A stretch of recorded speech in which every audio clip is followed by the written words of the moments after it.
النهاردة هعمل معاكم الرز المعمر البلدي الفلاحي اللي وشه كله قشطة ومفرفر في نفس الوقت وطعمه تحفة وشارب كده قشطة بالزبدة، طعمه خيال.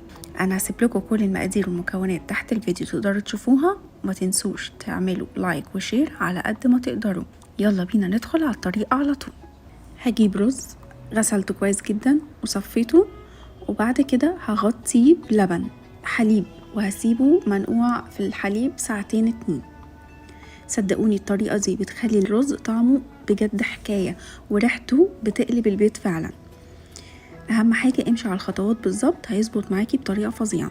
بعد كده هجيب اللبن وهبدأ احطه في الحلة واسخنه، لازم يكون سخن ومغلي، خلي بالكم من الخطوات دي.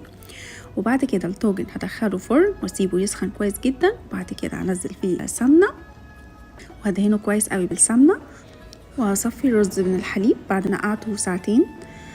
هصفيه كويس قوي من الحليب، وبعد كده هنزله واقلبه في الطاجن السخن مع السمنة كويس جدا جدا. لازم اقلبه كويس قوي عشان يشرب من السمنة وما يبقاش فيه ولا حباية رز من غير سمنة خالص. وهزود عليه رشة من الفلفل الابيض ومعلقة صغيرة ملح، وكمان رشة من جوز الطيب، دي مهمة جدا بتديله ريحة بجد خيال. لو مفيش عندك فلفل ابيض حطي رشة خفيفة من الفلفل الاسود. وهقلب كل المكونات دي مع بعض كويس جدا علشان يتجانسوا. وهزود معلقة سمنة كمان، حسيت ان هو محتاج سمنة شوية. انا كاتبه لكم المقادير كلها تحت صندوق الوصف، تقدري تشوفيها من تحت الفيديو. هقلب كويس جدا كل المكونات دي مع بعض، وهبدأ ازود كمان معلقة قشطة كبيرة ومعلقة زبادي صغيرة. الزبادي صدقوني بيفرق في طعمه كمان. هقلبهم كويس قوي مع بعض، وهشرب الرز كل الحاجات دي، وهقلب كويس كويس لحد ما اتاكد الرز شرب كل المكونات. دي معلقه الزبادي اللي انا ضفتها، والاول ضفت معلقه قشطه كبيره خالص. هقلبهم كويس قوي مع بعض عشان اتاكد ان كله تجانس، وزودت رشه ملح كمان، لازم تدوقيه عشان تظبطي ملحه، ما يبقاش دلع وما يبقاش حادق. انا دقته ولقيته محتاج نقطه ملح كمان. كده اللبن سخن معايا، هبدا اقلبه كويس وهغطي الرز باللبن.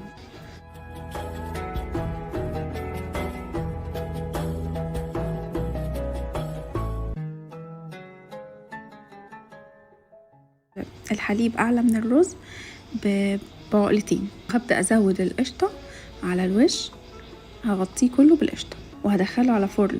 الاول هنشغل من فوق لحد ما الطبقة اللي فوق تحمر، زي ما انتوا شايفين بدأت تحمر اهي.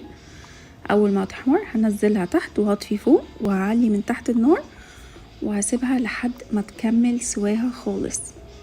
اول ما تشرب الحليب كله هتبقى خلاص كده استوى، وهيبقى ريحته اصلا قلب البيت، وطعمه بجد وعدكم انه هيبقى طعمه خيال. انا حطيت كمان حته قشطه على الوش وهو لسه سخن كده بيشربها، بيبقى طعمه حلو قوي. لو مش حابه تضيفيها براحتك. بصي الرز ازاي مفرفر ومفيش حبايه لازقه في التانية، وفي نفس الوقت طري ودايب وطعمه يجنن. اوعدكم باحلى طاجن رز معمر في الدنيا. شوفوا لونه جميل قوي ازاي، بجد لونه تحفه. اللي لسه مشتركش في القناة يشترك ويفعل الجرس عشان يوصله الفيديوهات الجديدة اول ما انزلها. وما تنسوش شير ولايك على قد ما تقدروا. استنوني فيديو جديد ووصفة جديدة، واشوفكم على خير.